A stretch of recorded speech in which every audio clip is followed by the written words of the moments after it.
Trump vai oferecer a Putin incentivos económicos para pôr fim à guerra na Ucrânia, entre eles está o acesso a recursos naturais do Alasca.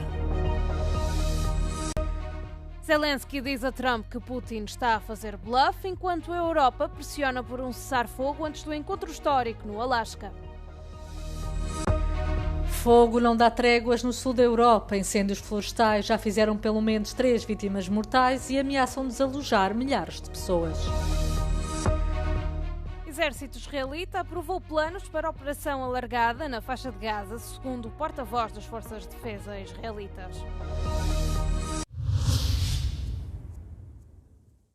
No momento em que Donald Trump se prepara para reunir com Vladimir Putin no Alasca, o presidente dos Estados Unidos revela estar pronto para apresentar uma proposta que inclui várias concessões económicas à Rússia em troca do fim da guerra contra a Ucrânia. Entre os incentivos estaria o acesso aos recursos naturais do Alasca, bem como aos minerais de terras raras da Ucrânia. Em Kiev, muitos ucranianos mostram céticos quanto à possibilidade da cimeira pôr fim à guerra. Тому що було вже достатньо зустрічей, перемовин, які обіцяли нам, простим людям, що щось вирішиться, що буде щось найкраще, війна закінчиться. Але, на жаль, цього не трапилось. Тому особисто я не вірю, що буде щось, якісь зміни. Os residentes de Moscou mostram-se mais esperançosos. От встречи я ожидаю мира. Я хочу, чтобы наконец прекратились войны, которые одолевают нашу планету в разных концах. Это неправильно, так не должно быть. Люди, они для чего? Они созданы были для того, чтобы жить в мире, а не для того, чтобы воевать. Trump consultou os líderes europeus na quarta-feira, que disseram que o presidente norte-americano lhes garantiu que daria prioridade à tentativa de alcançar um cessar-fogo quando falasse com Putin na sexta-feira.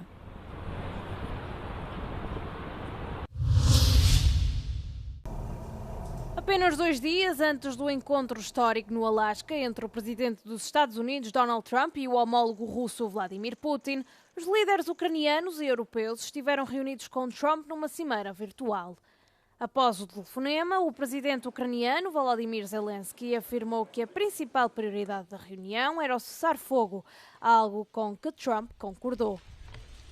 Я сказав президенту Сполучених Штатів Америки і всім нашим європейським колегам: Путін блефує. Він старається натиснути перед зустрічю на Алясці на всіх напрямках українського фронту. Росія намагається зобразити, що спроможна окупувати всю Україну. Безумовно, це їх бажання. De acordo com o chanceler alemão, os líderes europeus tentaram em conjunto conduzir o encontro do Alasca entre Trump e Putin na direção certa. In Alaska müssen grundlegende europäische und ukrainische Sicherheitsinteressen gewahrt bleiben. Das war die Botschaft, die wir heute als Europäerinnen und Europäer dem amerikanischen Präsidenten Trump mit auf den Weg gegeben haben. Und ich kann sagen, wir waren uns sowohl in der Bewertung der Ausgangslage als auch in dem erreichbaren Ziel. Trump descreveu as próximas conversações no Alasca como uma preparação para uma segunda reunião que incluiria Putin e Zelensky. Will Russia face any consequences if Vladimir Putin does not agree to stop the war after your meeting on Friday? Yes, they will. Yeah. What will the consequences there will be be? consequences. Sanctions, tariffs? There will be, I don't have to say, there will be very severe consequences, yes. Quando questionado sobre qual seria o formato da segunda reunião, Trump sugeriu que seria bilateral ou trilateral, dependendo se Zelensky e Putin queriam o presidente dos Estados Unidos presente.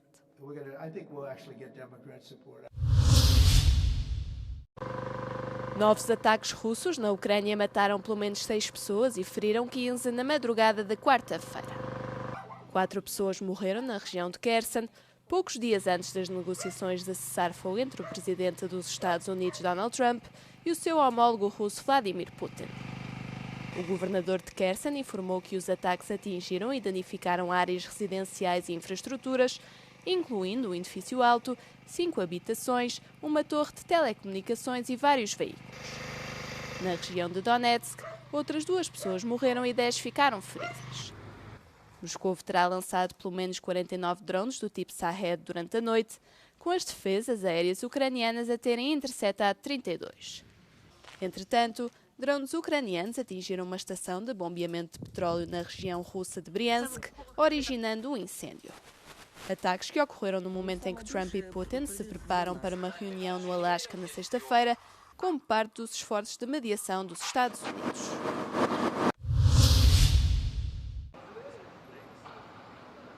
A Comissão Europeia assinou um acordo para salvaguardar a segurança energética da Ucrânia. Serão mobilizados 500 milhões de euros para o setor energético do país invadido pela Rússia, permitindo à empresa estatal ucraniana de petróleo e gás, a Naftogaz, utilizar o dinheiro do empréstimo para financiar a compra de gás em caso de emergência. O acordo visa restaurar as fontes de energia de Kiev antes do outono e do inverno. A decisão surge num momento de intensificação por parte de Moscovo dos ataques à infraestrutura energética ucraniana, que resultou numa redução significativa das reservas do país. A Naftogaz considera que o acordo é uma prova de que os parceiros de Kiev compreendem a ameaça representada pela Rússia. A primeira-ministra da Ucrânia também saudou o acordo. Os incêndios florestais no sul da Europa estão a causar danos enormes e a levar à evacuação de várias regiões, deixando milhares de pessoas fora das suas casas. Na Grécia, a Proteção Civil emitiu mais de 20 alertas por telemóvel. Nos arredores de Patras, a terceira maior cidade da Grécia, as chamas não dão tréguas às centenas de bombeiros que lutam para dar conta do fogo. 7 grandes incêndios forçaram várias evacuações, destruindo casas e empresas. Os ventos fortes dificultaram os esforços de combate aos incêndios nas ilhas vizinhas, onde as autoridades estavam a postos para evacuar as estâncias turísticas. Outros incêndios graves arderam na parte ocidental da Grécia continental e na ilha de Chios. Na fronteira com a Albânia, os incêndios queimaram florestas e casas e fizeram pelo menos uma vítima mortal. Várias aldeias foram evacuadas e as autoridades dizem que cerca de 30 incêndios florestais estão a pôr em perigo residentes. Foram mobilizados cerca de 1000 bombeiros, pessoal do exército e pessoal local para combater as chamas. Em Espanha, milhares de pessoas enfrentaram ordens de evacuação devido aos incêndios florestais que ardem na Península Ibérica. As chamas não só queimaram hectares, mas também ceifaram vidas.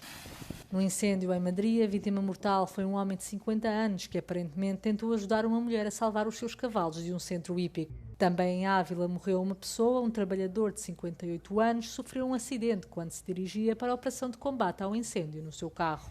A Guarda Civil prendeu 4 pessoas por alegada relação com os incêndios que se propagaram pela Península Ibérica entre julho e agosto.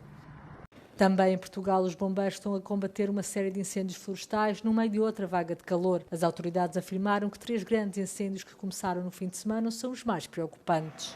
Cerca de 2000 bombeiros estão no terreno para tentar combater as chamas, com mais de 700 a trabalhar para controlar um incêndio em Trancoso. O alerta meteorológico extremo foi prolongado até sexta-feira em Portugal continental. Os bombeiros italianos confirmaram durante a tarde de quarta-feira que o incêndio no Monte Vesúvio, onde as chamas ardiam desde sexta-feira, está controlado. Durante 5 dias, vários aviões lançaram águas sobre as chamas centenas de vezes para controlar o incêndio. A Europa está a aquecer mais rapidamente do que qualquer outro continente, de acordo com o Instituto Copérnicos da União Europeia. O grande incêndio que lavra na zona do Piódão, no concelho de Arganil, levou à evacuação de várias aldeias na quarta-feira.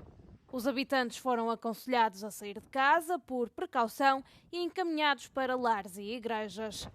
A trovoada seca que caiu durante a noite provocou o incêndio que está por controlar devido às altas temperaturas e ao vento forte. O incêndio no distrito de Vila Real, que começou a 2 de agosto, também continua ativo, com uma frente de fogo que ainda preocupa. Há mais de 400 bombeiros no terreno. Mais de 2000 operacionais mantêm-se no terreno. No combate às chamas em Portugal, estão ainda destacadas mais de 600 viaturas e 20 meios aéreos.